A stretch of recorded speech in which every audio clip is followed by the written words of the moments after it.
Chapter 5 Vulnerability, the Key to Social Success. It's a Sunday afternoon when I make my way to the university gym like usual.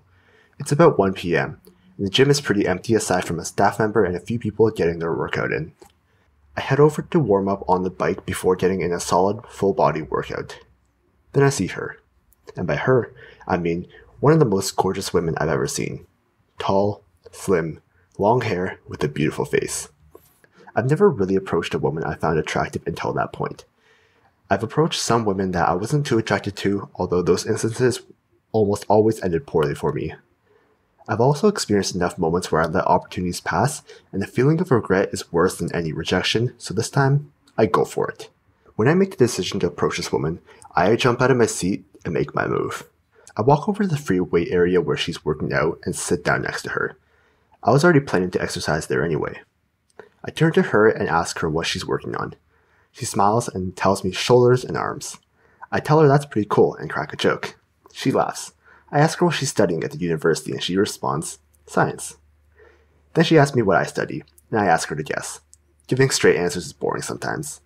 The first guess she gives is engineering. I should have seen this coming because I'm an Asian man with a slightly nerdy appearance. She fails a few more times, so I tell her I'm a business student.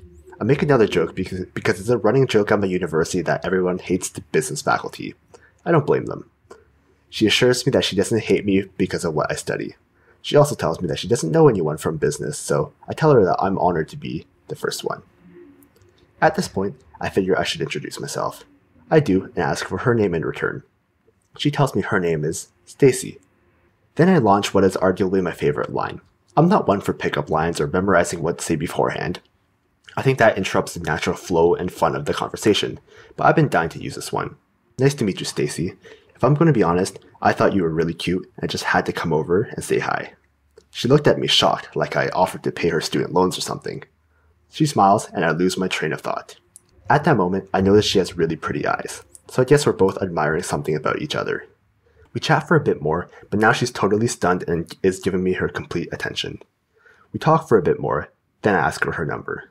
But she tells me she's boyfriend. Damn it. I tell her to take it as a compliment, smile, and get back to my workout. For some reason, I don't feel bad at all. I'm still super happy with myself. It definitely wasn't one of those, I have a boyfriend, manners are blowing me off. I knew she was being honest because I saw her a few times after that with her man. Lucky guy. What if you could walk up to anyone and start a conversation without the fear of rejection stopping you? What if you could go to social events without fear holding you back? What if you could share the secret you've always wanted to get off your chest without worrying to come across as weak? What if this was actually possible and not just a series of imaginary, rhetorical questions? It is. Express your truth. If there's one key factor that could change your social life, it will be vulnerability. When you hear the word vulnerability, you might think of weakness. For example, a person sobbing over their feelings. While this is a form of vulnerability, it's not entirely what we're going to be discussing here. Think of vulnerability more generally in a way that includes physical, social, and emotional vulnerability. Vulnerability can be better defined as being willing to express your truth. Express your truth by being vulnerable and accept the uncertainty that comes with it. The reason why vulnerability is so important and yet so difficult for people to express is because of uncertainty. Humans are creatures of habit and certainty. We create habits and lifestyles that are familiar to us. We attach meaning to things so we can feel a sense of certainty, and we rush to close any mental gaps we may be experiencing. This is why cliffhangers are so effective at getting you to watch the next episode. These practices come from survival instincts. Unfortunately, the same survival instincts that got us and our ancestors to this point can also play against our true desires. This is why vulnerability is key. Everyone has true desires, whether it's wanting to go to the party we were invited to, wanting to walk up to someone we don't know and start a conversation with them, or wanting to share a secret with a person we trust. In any of these situations, vulnerability is crucial. It helps us to overcome the uncertainty that our basic human instincts don't want any part of. There are 3 types of vulnerability: physical, social, and emotional. While all these types share the same concept of expressing your truth, they also come with different fears and uncertainties. Physical vulnerability. Being vulnerable can include being physically vulnerable. This in no way means you should put yourself in dangerous or risky situations, but it does mean you'll need to step out of your comfort zone in order to express your true desires. Expressing your truth physically could mean that instead of coming home straight from work, you arrange a dinner with a friend. The truth is, you want to take the time to meet a friend and develop your friendship instead of going home where it's comfortable.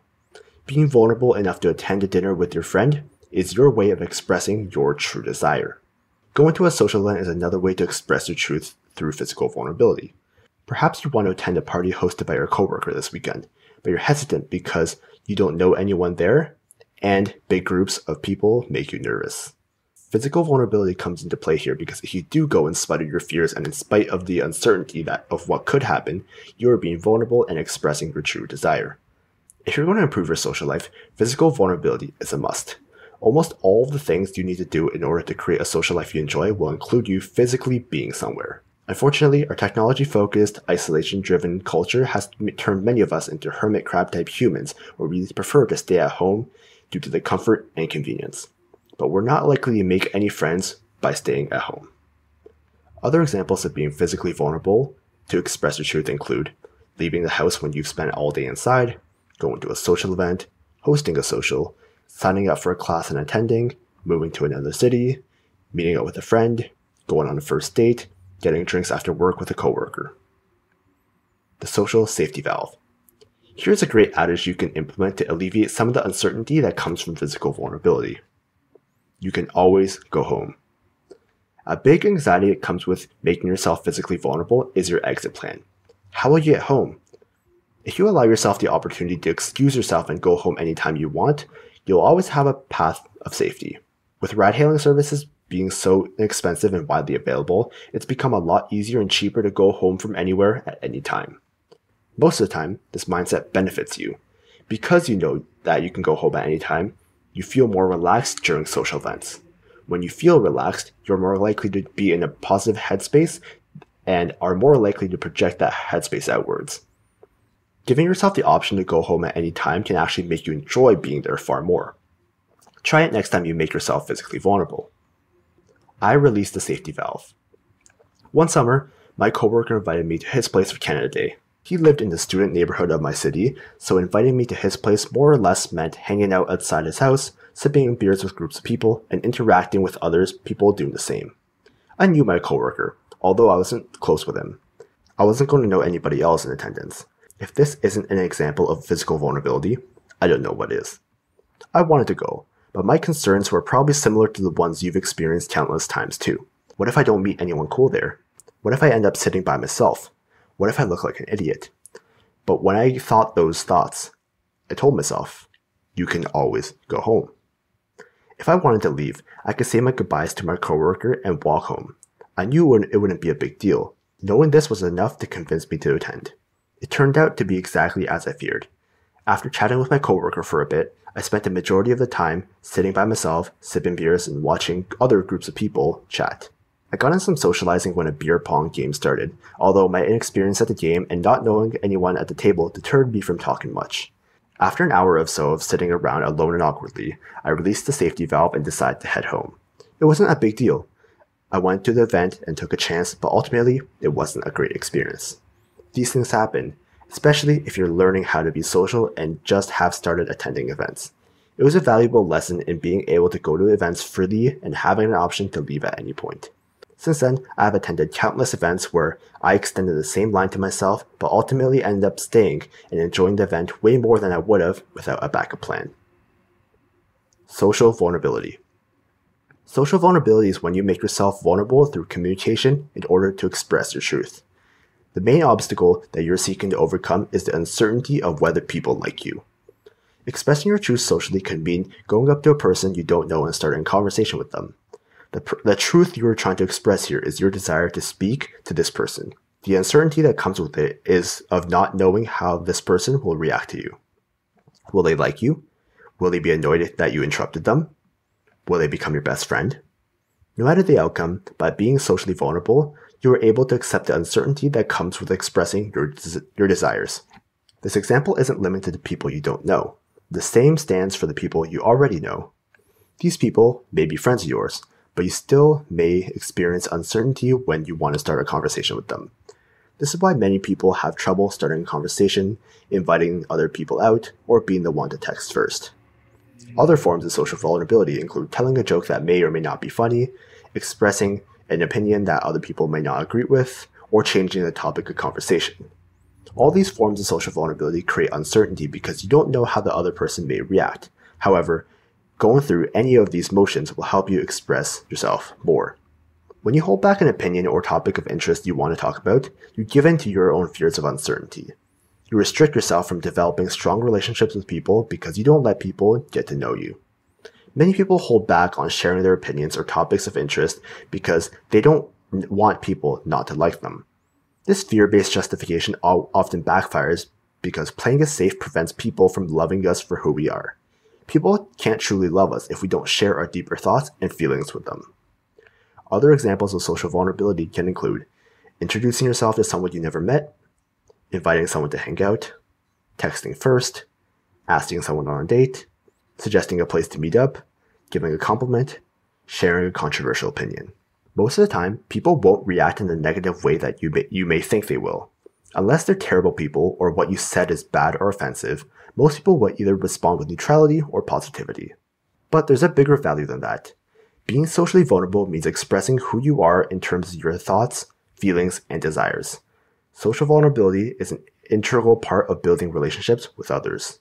Emotional vulnerability. When people think of vulnerability, they usually think of emotional vulnerability. Emotional vulnerability is concerned with expressing or revealing parts of yourself that aren't your most flattering aspects or attributes. Hold up. What? Why on earth would anyone want to show parts of themselves that make people look bad? This may be a valid concern for people, especially young people. We're so used to sharing only the good parts of our lives and posting only the highlights of our best days on social media. Why in the world would we ever want to expose the parts of ourselves we're not proud of? The simple answer? Connection. We don't connect over images of perfection.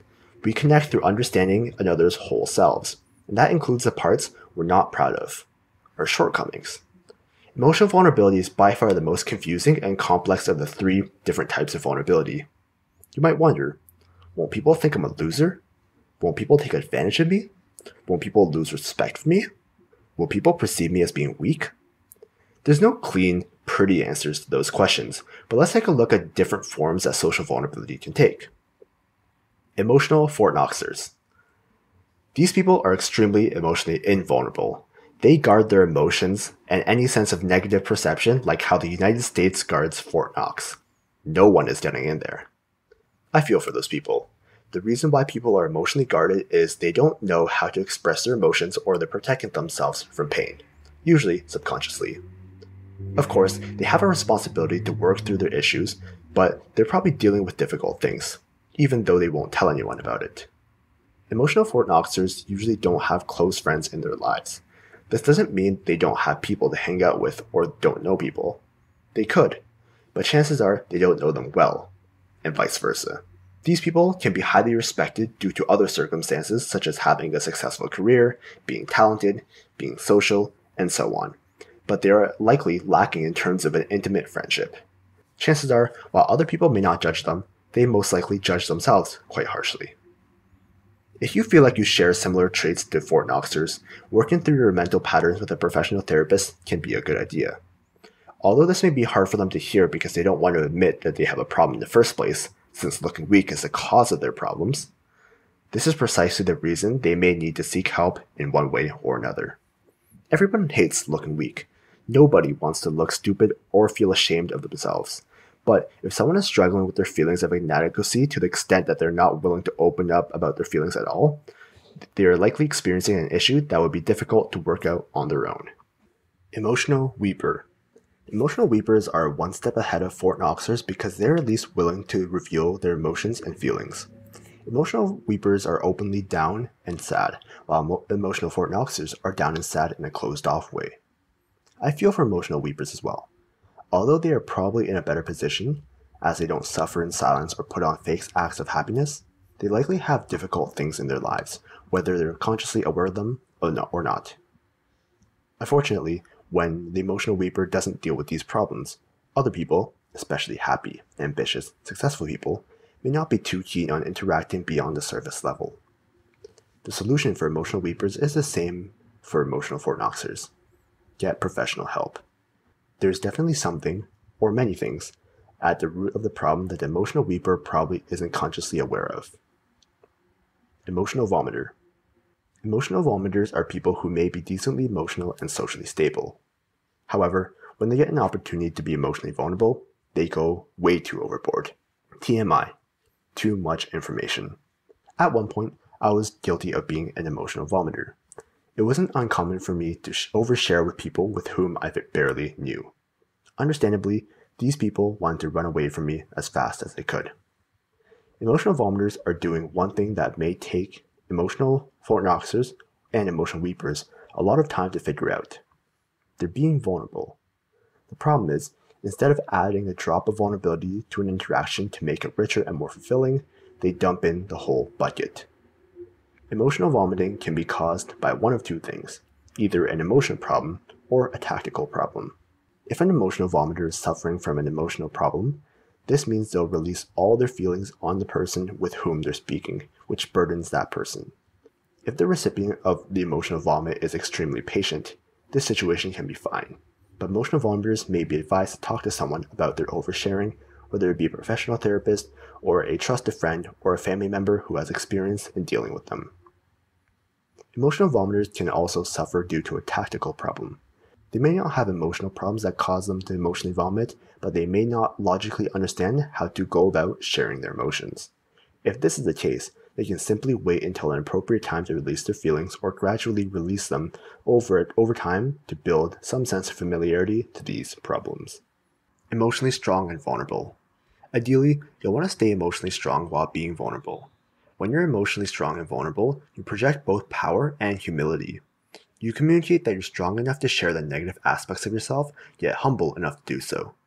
When someone is emotionally strong, they are also socially intelligent when sharing with others. They start off by sharing smaller and less emotionally significant vulnerabilities, and as they establish trust and friendship, they gradually address deeper topics. This helps them build authentic connections over time. Emotionally strong and vulnerable people don't burden new people with emotional explosions. Plus, they understand that whoever they're speaking to may not be capable of processing such intense emotions until they become better acquainted. Vulnerability baby steps. All babies must learn how to crawl before they can walk on 2 feet. When they figure out their hands don't need to be on the ground to transport themselves, their ambition to walk on 2 feet is usually met with many stumbles and wobbly steps, and the guidance of worried parents. The best way to develop any new habits, including emotional ones, is to build them gradually through systematic desensitization. Systematic desensitization is a type of behavioral therapy that helps people overcome phobias or build behaviors through incremental progress, in baby steps. The opposite of this methodology is called flooding, which seeks to completely overhaul your behavioral patterns by exposing you to the extreme end in a sudden manner. For example, if someone is terrified of flying, putting them into an airplane would be an example of flooding. If the person was instead asked to visualize themselves getting on an airplane, or watched a video of passengers in an airplane, this will be the first step in systematic desensitization. While both of these methods make sense in theory, in practice, systematic desensitization is far more effective for long-lasting change. Systematic desensitization. Systematic desensitization can be used to help with vulnerability. The goal of this method is to take incremental steps towards your end goal. This way, each step along the way is doable and doesn't require a giant emotional shift, although it certainly takes consistent effort over time. When you have a vulnerability goal you want to reach, do this exercise. 1. Write down what you ideally want to achieve. 2. Write down where you are at currently. 2. Write down where you are currently. 3. Create 1 to 5 incremental steps that will help you progress towards your ideal goal. 4. Write down the challenges you perceive yourself facing and how to overcome them. Systematic desensitization examples. Physical vulnerability. 1. Ideal goal. Be able to have fun and be comfortable at a party. 2. Where I am now. Nervous in groups. Additional information to make a better example. Currently comfortable in one-on-one interactions. 3. Progressive steps. A. Get comfortable putting myself into groups. Just put myself in a group and don't worry about anything else for now. B. Get comfortable contributing to group interactions. Study group dynamics if I need to. C. Get comfortable expressing myself better in groups. D. Say yes to the next party I get invited to. 4. Perceive challenges and solutions. A. Feeling awkward about looking like I'm not contributing to the interaction. 1. Focus on the interaction, not myself. B. Feeling embarrassed saying or doing something stupid. 1. Laugh it off or joke about it if it's not something with bad intentions. 2. Apologize if necessary. 3. Move on to another topic of conversation. Practice self-acceptance. Social vulnerability. 1. Ideal goal. Being able to be the one to ask a friend to hang out. 2. Where I am now. I want to hang out with people, but I'm too nervous to ask. I'm comfortable hanging out with people, however. 3. Progressive steps. A. Start with people who are safe, family and close friends. B. Start text conversations with people I want to hang out with, real conversations if face-to-face. C. Make the ask. 4. Perceived challenges and solutions. A. Fear of rejection. 1. Ask myself what this rejection means. Do I think this person doesn't like me because they rejected me? Does this person's opinion of me dictate my perception of self? B. Uncertainty waiting for a text back. 1. Practice mindfulness. 2. Put my phone away and do something else. 3. Ask myself what is the worst that can happen. Emotional vulnerability. 1. Ideal goal. Wanting to tell someone that I appreciate them as a person. 2. Where I am now. Can have conversations with this person but can't be emotionally vulnerable enough. 3. Progressive steps. Start with people who are safe, family and close friends. Try telling them that I appreciate them. B. Study how to give compliments if needed. C. Get into a deeper conversation with this person. D. Pay them the compliment. 4. Perceive challenges and solutions. A. This person may not react well and could embarrass me. 1. Be mindful that this is more of a reflection of them and their emotional capacity, and not a reflection of who I am. When I want to develop the skill of talking to people I've never met, my systematic desensitization process looks something like this. 1. Ideal goal. Be able to approach a person and have a fun, engaging conversation with them. 2. Where I am now. Can have good, fun conversations with friends I know, but not people I've never met. 3. Progressive steps. A.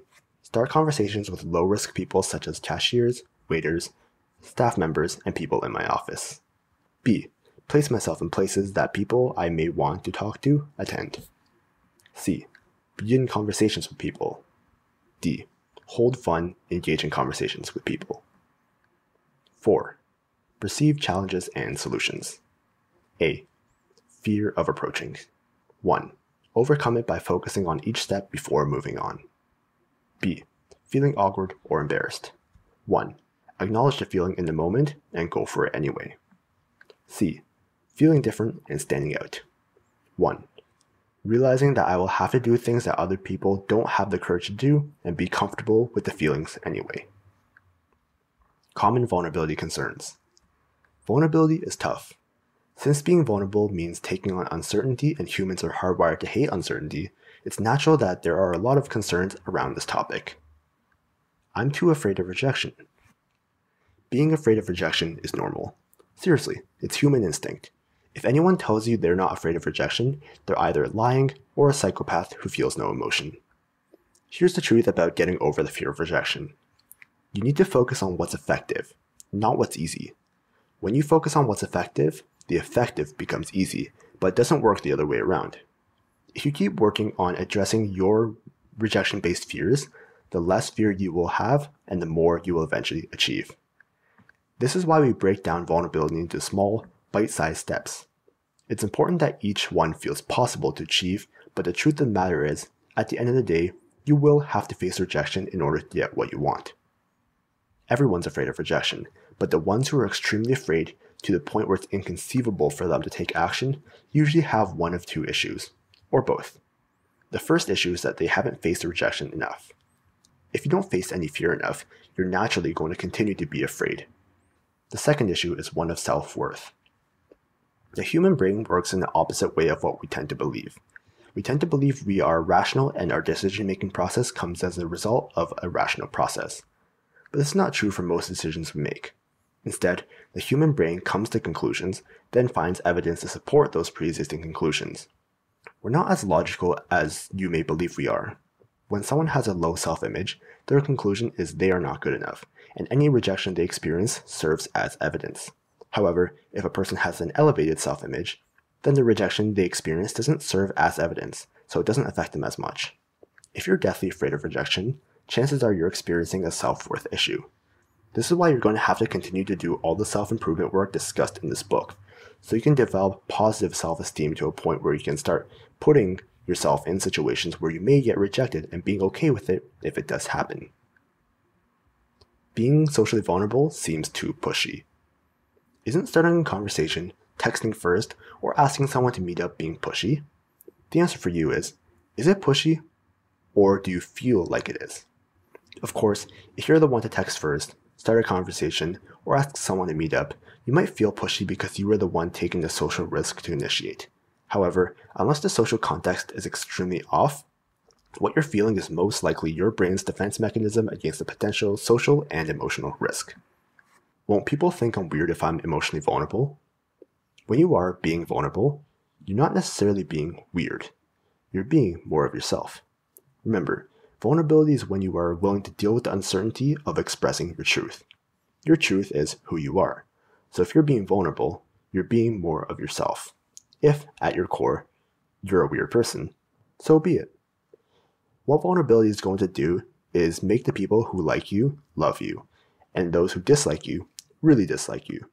This happens when you're willing to polarize people by being yourself. When you go through this, you only attract people into your life that genuinely like you. Sounds like a win to me. Emotional vulnerability seems like weakness.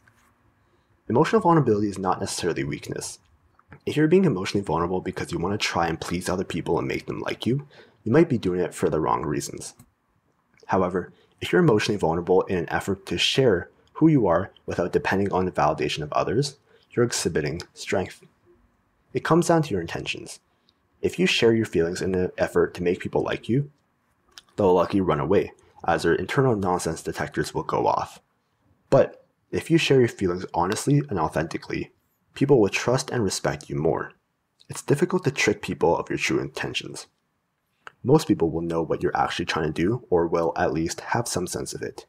Even if you do become really good at deception, why would you want to deceive? Authentic connection comes as a result of you being forthright, genuine, and honest. Nobody wants to hear about me being emotionally vulnerable. This one can depend on the context of the social interaction. Most of the time, people will be more willing to hear about your vulnerabilities than you may think. Consider this. If a person you knew was vulnerable with you, how would you take it? Would you appreciate that they had the courage to share? Would you trust and like them more? Who's to say that anyone else is really different? If the goal of the interaction is something else, such as fun or business, your vulnerability may not be as accepted, since they may be inappropriate for that specific situation. But at the end of the day, all interactions are human interactions, and humans are quite receptive to vulnerability. I'm too tired to go out and do things. This can be a legitimate issue or an excuse. For most people, this is simply a justification for not wanting to be physically vulnerable. If you are truly too tired to go out and do things, you're likely experiencing a symptom of poor health, which can be sorted out by following the instructions in Chapter 6. However, don't discount that you might be using this justification to avoid your fears. Ask yourself this: could you do it if you really wanted to? I'm too busy to go out and do things. Similar to being tired, being too busy can be either a legitimate issue or an excuse. Most people will use this as another justification to avoid being physically vulnerable.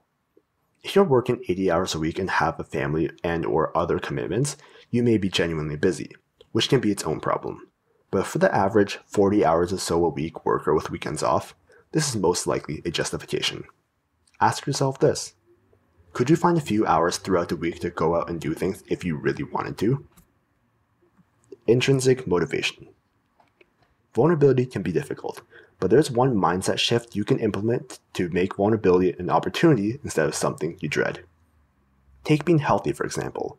Maintaining our health requires you to be both physically and emotionally vulnerable, which many people dread doing. There are two big reasons why people fail at being healthy, even if they want to be. The first is they're not focused on building habits the right way. What many people do when they get excited about becoming healthy is to completely overhaul their diet, sign up for a gym and go 5 times a week, and create a ridiculous schedule with ridiculous expectations. If they instead focused on changing one meal at a time, sleeping properly, and going to the gym, say, twice a week instead of 5 times a week, they could be well on their way to achieving their goal. But there's often something deeper at play. Most people usually aren't in touch with their true motivations. Their reasons for getting healthy may fall somewhere along the lines of, I want to be fit and look good, or I want to feel better. While that's not wrong, it's not necessarily all accurate either. If they dug deeper and were willing to confront uncomfortable truths, they might come to the realization that they're motivated to become healthy because they don't feel attractive in their body. Do you think that core reason would motivate someone more than a vague, I want to be fit and look good? You bet it will. The same principle can be applied to situations you face that require vulnerability. Why do you put yourself in these situations? Why are you willing to face uncertainty and discomfort? What do you have to gain? And what do you have to lose? Becoming conscious of your internal motivation will help you become more willing to face the uncertainty. Once you're in tune with your core reason of being vulnerable, uncertain situations will start to feel like opportunities instead of things you dread. This is the way it should be. You know you've discovered your true internal motivation when you jump out of your seat with a new willingness to take on the task at hand. When you start to dig deep and confront your own uncomfortable truth, you'll find your real reason. The reason is the motivation. If a woman was standing outside a burning building and her friend dared her to run inside it, would she do it? Of course not. She would look at her friend like she was intoxicated.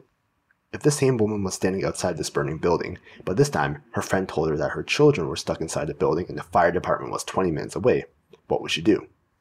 She would most likely sprint into the building to rescue her kids. The woman didn't change. The building didn't change.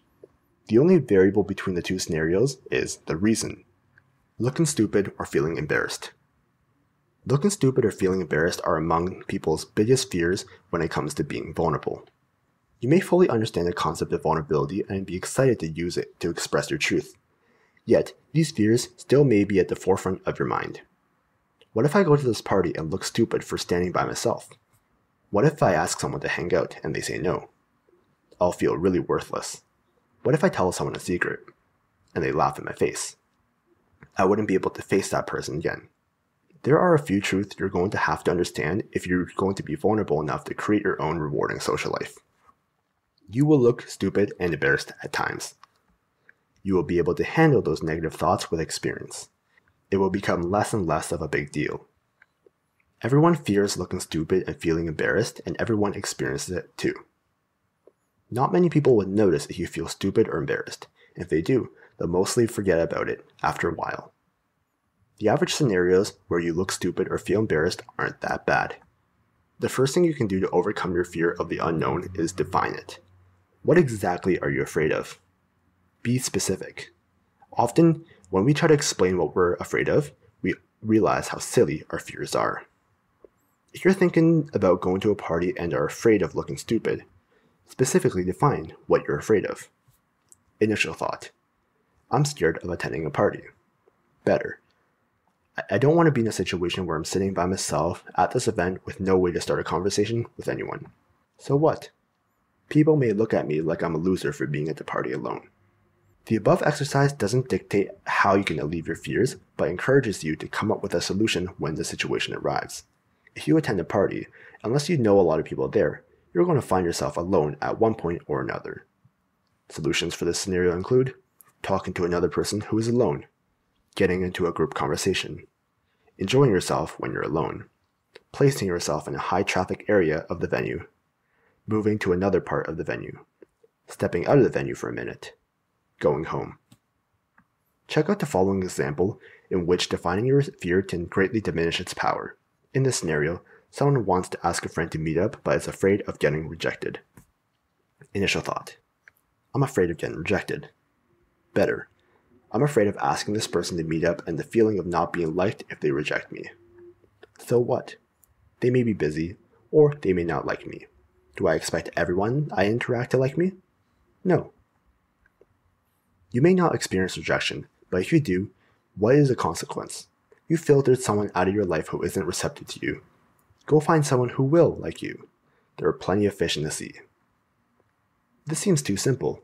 Isn't vulnerability hard? After reading this chapter, you might be thinking that there's no way vulnerability can be this simple. You might say to yourself, all I have to do to be more vulnerable is to break it down into a few progressive steps and act on it? Does Tak not realize how hard vulnerability can be? He's clearly an arrogant author. Like many topics in this book, vulnerability seems simple to overcome when it's broken down into logical steps. Remember, at the end of the day, vulnerability is about facing uncertainty to express your truth. While the steps may seem really simple, and they are, what isn't so easy is having the courage to go through them. Go at your own pace. Break down the goals into smaller tasks if you can, and be kind to yourself. Unfortunately, when we're afraid of something, we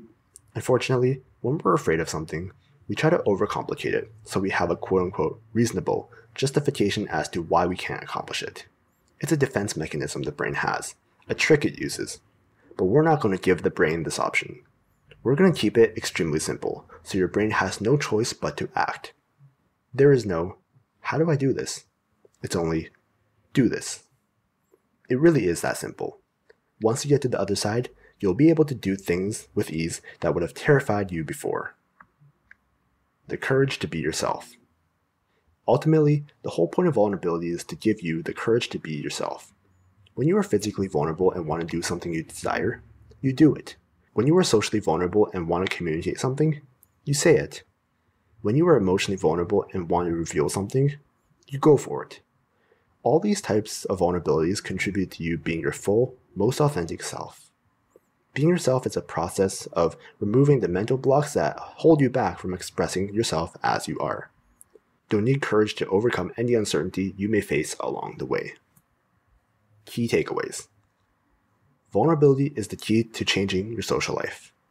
Vulnerability is about expressing your truth. This means accepting the uncertainty that comes with it. Vulnerability comes in 3 forms: physical, social, and emotional. Taking progressive steps to overcome fears is the best way to become vulnerable. It's important to address common concerns and motivations to become vulnerable. Ultimately, the whole point of vulnerability is to give you the courage to be yourself, the complete, truthful version of yourself.